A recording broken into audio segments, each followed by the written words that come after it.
Ça y est, on y est. Ça y est, apparemment, Thiago Almada va enfin finir par rejoindre un club européen, après avoir été approché par plusieurs clubs au fil des années, que ce soit l'OM, l'Ajax ou même l'Atlético Madrid. C'est vrai que personnellement, je finissais par me dire que personne ne tenterait le coup, et finalement, c'est Lyon qui a pris les devants. Là, le screen vient d'un article de l'équipe, je le précise. Il va donc apparemment quitter Atlanta pour passer 6 mois à Botafogo, club dirigé par John Textor également, tout comme Lyon, avant de rejoindre la Ligue des Talents, notre Ligue 1, au bout de 6 mois. Bon, mouvement particulier, je pense que l'OL en aurait eu besoin dès la reprise, puis il va falloir qu'il s'adapte au championnat. Mais bon, on ne connaît pas trop les dessous de tout ça. En tout cas, c'est un jeune que j'adore, un jeune par ailleurs très suivi, considéré comme un top talent et qui ressort également très bien en data. Pour toutes ces raisons, je me sentais un petit peu obligé d'en faire une vidéo pour vous parler de lui, même si j'avais rapidement évoqué son cas dans ma vidéo des milieux à suivre il y a 5 mois environ, mais on va aller plus en profondeur. Bon, tout d'abord, avant l'analyse du jeu, on va parler rapidement de lui. Pour ceux qui l'ignorent, Thiago Almada, c'est un jeune milieu offensif argentin de 23 ans qui joue à Atlanta en MLS, aux États-Unis, club qu'il a rejoint après avoir évolué pour Vélez en Argentine, son premier club professionnel qu'il a formé. Almada est le joueur avec la plus forte valeur marchande en MLS juste derrière Messi, et je vais donc justement essayer de vous expliquer pourquoi. Tout d'abord, Almada est un milieu offensif qui marque. Avec Atlanta, il a inscrit 7 buts en 2022, 13 en 2023 et 6 actuellement en 2024. Là-bas, les saisons se déroulent par année civile, donc pas comme chez nous en Europe. Donc voilà, un milieu qui marque, d'accord, mais quel type de but? Eh bien, si on dissèque l'ensemble des buts marqués en club dans sa carrière, on voit que c'est un vrai droitier, pour le coup, 84% des buts du pied droit. On remarque aussi que 1m71, il n'a inscrit aucun but de la tête, mais il y a également quelque chose de très intéressant et qui saute aux yeux, 36% de ses buts marqués le sont hors de la surface adverse. C'est énorme. Pour vous donner une idée, Messi a marqué 160 buts hors de la surface dans sa carrière, Ronaldo 131, ce qui représente 19% pour Messi et 15% pour Ronaldo. Donc ici, 36%, c'est vraiment une arme prépondérante du joueur, plus d'un tiers de ses buts. On le voit sur ces quelques captures d'écran, il a une très bonne frappe aux abords de la surface adverse, il enroule souvent ses tirs avec force dans la lucarne, un peu comme le fait Messi.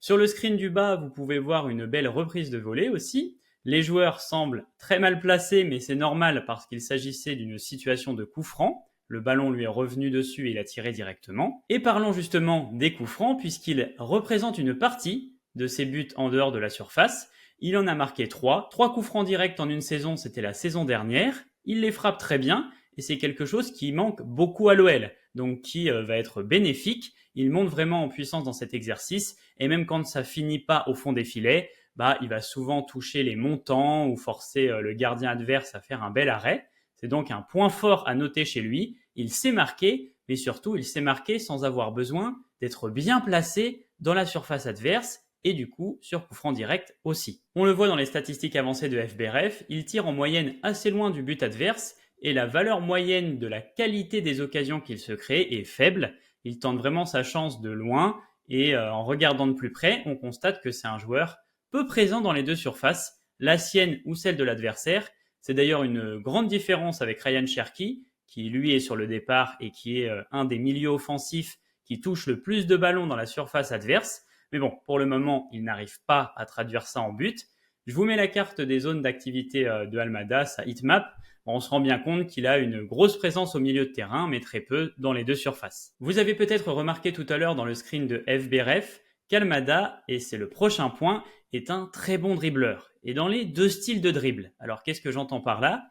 Les dribbles dits défensifs, pour éviter de perdre le ballon et sortir des pressings adverses, un petit peu à la Verratti. Et vraiment, il y a quelques phases où je trouve qu'il a des gestes similaires, notamment ici. Il se prend un coup de physique, tombe à moitié, mais reste sur ses appuis en poussant le ballon dans l'intervalle et s'en sort. Donc il est fort pour conserver le ballon par la technique, mais fort aussi dans le dribble offensif. Et ça va pas vraiment être très gris-gris, ça va plutôt être un peu comme Messi, donc des courses avec le ballon proche des pieds, qui va, il va casser des lignes adverses en remontant le ballon vers le but adverse.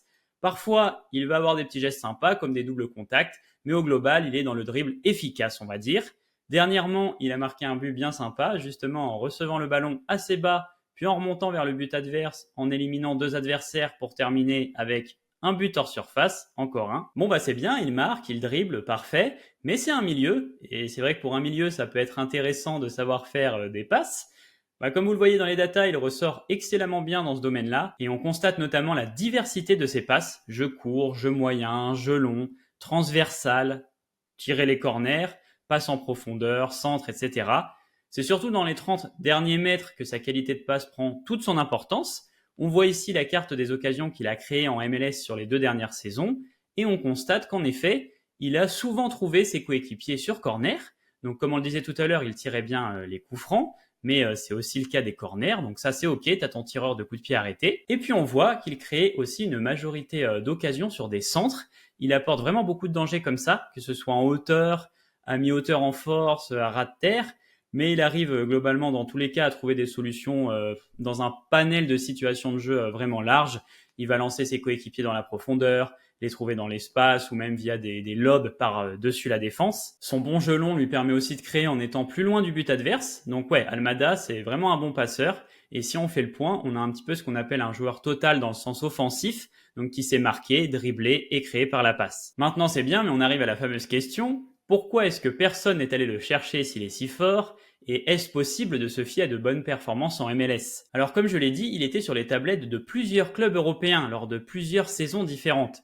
Sauf qu'en général, tu établis un ordre de préférence quand tu as un besoin, donc ici en l'occurrence un milieu offensif, et je pense qu'il n'était pas le premier choix pour certains, parce qu'en effet les clubs prennent assez peu de risques avec la MLS, ou alors simplement parce que le rapport coût et risque avait tendance à refroidir les clubs, puisqu'à l'époque on parlait de 30 millions. La fin de son contrat approche, donc il est possible de l'avoir pour une dizaine de millions de moins, et l'OL va donc tenter le coup. En général, les gros clubs préfèrent qu'un club intermédiaire tente ce genre de coup-là. Alors quand je dis intermédiaire, c'est justement ici comme l'OL.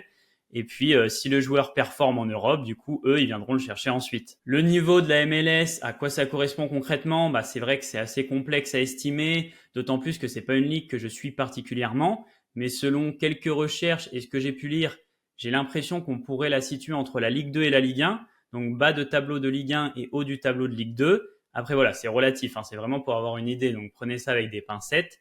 Si on regarde les transferts les plus chers des joueurs quittant la MLS, il y a quand même quelques joueurs sympas qui montrent de belles choses, que ce soit Almiron, Pepi, bon il a un bon niveau, c'est correct, Aronson, Davis évidemment. Donc voilà, ça reste un pari, c'est sûr, mais disons que pour un joueur qui est autant au-dessus de son championnat, ça se tente parce que si ça marche, tu as fait le super coup, et si ça marche pas, c'est dur en effet, voilà, mais ça arrive au foot, même avec des joueurs des 5 premiers championnats, donc tu t'en remettras et au moins tu auras essayé. Pour moi, le rapport risque-bénéfice potentiel se tente. Faudra s'adapter, c'est sûr, il y aura moins d'espace, faudra peut-être gagner en densité physique, en sciences défensives aussi, il y a plus de rigueur à ce niveau-là dans le top 5 européen. On va lui demander plus d'efforts, l'avenir nous dira s'il arrivera à se mettre au niveau. Dans tous les cas, il ne faudra surtout pas avoir, j'ai presque envie de dire l'imbécilité de lui tomber dessus s'il rate là les 6 premiers mois, s'il n'est pas excellent. Moi, je juge les joueurs sur 3 saisons en général, alors d'autant plus les jeunes joueurs.